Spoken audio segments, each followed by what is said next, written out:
So as it's getting close to being winter, what does that mean for your diesel engine? Do you have to winterize it? How would you possibly do that? Hi, I'm Nika Waters and welcome to the Boat Galley podcast.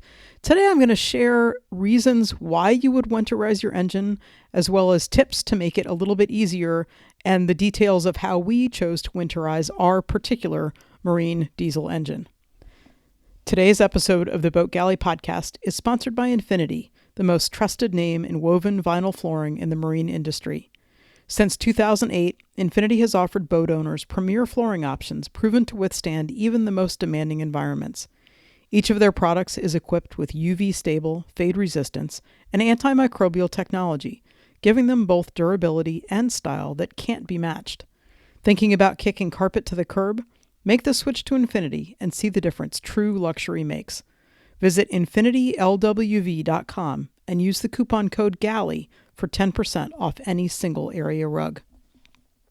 Where we are, in the middle of the Chesapeake Bay, it's starting to get pretty darn cold. And at this point in time, we think about winterizing our engine. So what does that mean? Where do you have to live to make thinking about winterizing your engine something you want to do?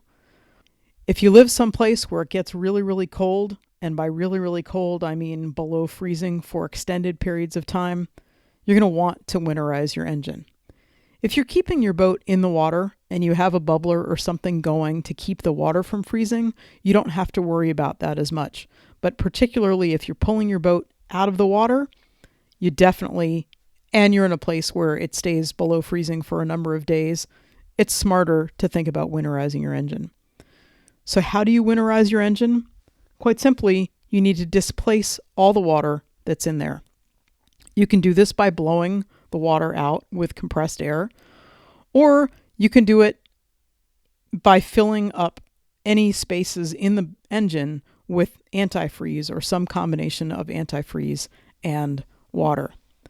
As a caveat, this is how we went about winterizing our engine. Our engine is a Yanmar 3YM30, which Jeremy installed himself. It is a freshwater cooled engine, meaning that there's a closed loop inside the engine with freshwater and commercial coolant or antifreeze that cools it. But the raw water that we're sitting in actually helps take some of that excess heat away from that closed loop. So there's not raw water that goes into the engine per se, but what happens is the raw water winds up taking a lot of the excess heat away from that closed loop. So yes, we have raw water, which in our case, since we're sitting in salt water, is salt water. We have raw water that is part of the cooling mechanism for the engine, although it doesn't run raw water through the engine itself.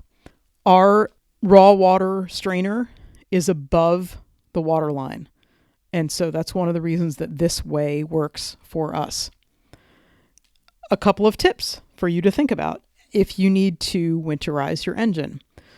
Tip number 1 is to have 2 people doing this project.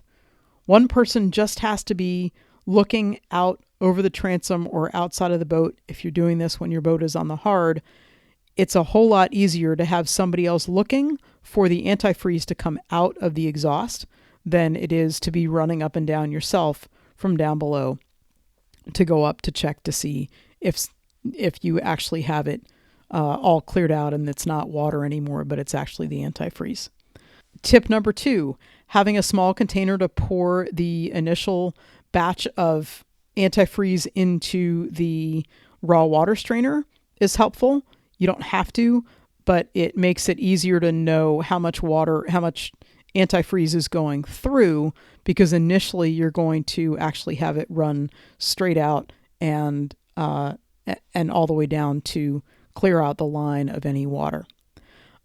Tip number 3, and this is actually really important, is you need to have marine or RV antifreeze.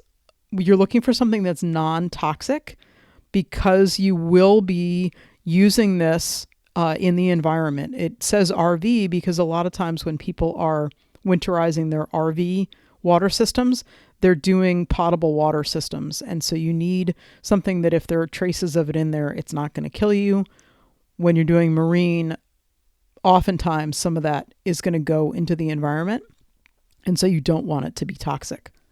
There you go. Those are the keys. This is how we winterize Calypso's engine.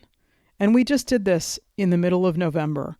Normally, we don't even take the boat out of the water until after Thanksgiving.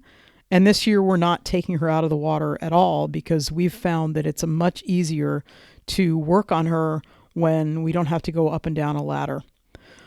This year, we're also dismantling the entire 12-volt electrical system, including removing the batteries, which now that we have an engine that doesn't work now that we have an engine that's a little bit stronger and a little bit harder to start, the old engine that we had was a 10 horsepower single cylinder Saab. The new one that we have is a 30 horsepower Yanmar. It's a whole lot easier to start that engine with batteries. So when we're talking about removing those batteries to dismantle the entire 12-volt system, getting the engine winterization happening earlier is smarter rather than later. Winterizing the engine is fairly easy.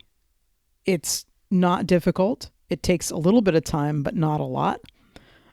And this is how we did ours. Make sure that you're checking with your engine manufacturer and that you check a few things on your engine, plus deciding what you're going to do if you're going to winterize an engine. This is how we did ours. Step number 1, make sure that the engine through hull is open. Step number 2, open the raw water strainer. Only do this, though, if your raw water strainer is above the water line. Very, very, very important to check that. On our boat, it is above the water line. Actually, when Jeremy put the engine in, he made sure that the raw water strainer was above the water line, specifically so he could very, very easily winterize the engine. Step number 3, you're going to pour just 1 cup of antifreeze into the raw water strainer. It'll wind up disappearing down the line and out into the water or onto the ground if you are on the hard. This evacuates any of the water that's in that line, which winterizes that line. No problem. Step 4, close the engine through hull. The engine through hull brings water in so that the raw water that the boat is sitting in can cool either the engine itself or the closed cooling loop that's there. You're going to wind up, instead of pulling water or liquid from the water that the boat is sitting in, you're going to actually pull liquid from the raw water strainer. You're going to be filling that up with antifreeze as you're going. That's why you want to close the engine through hull. Don't leave it open, because what will happen after you open the engine through hull and you start the engine, it'll want to pull things in through the engine through hull. You don't want to do that. So close that.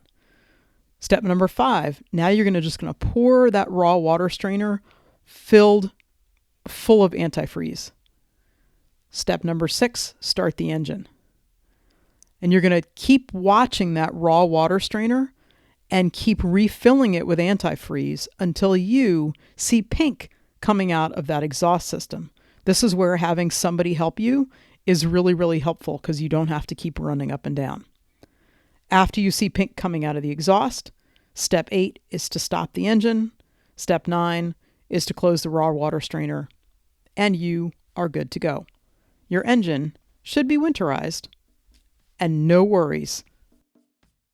Thank you so much for spending your time with the Boat Galley podcast. We love hearing from our listeners.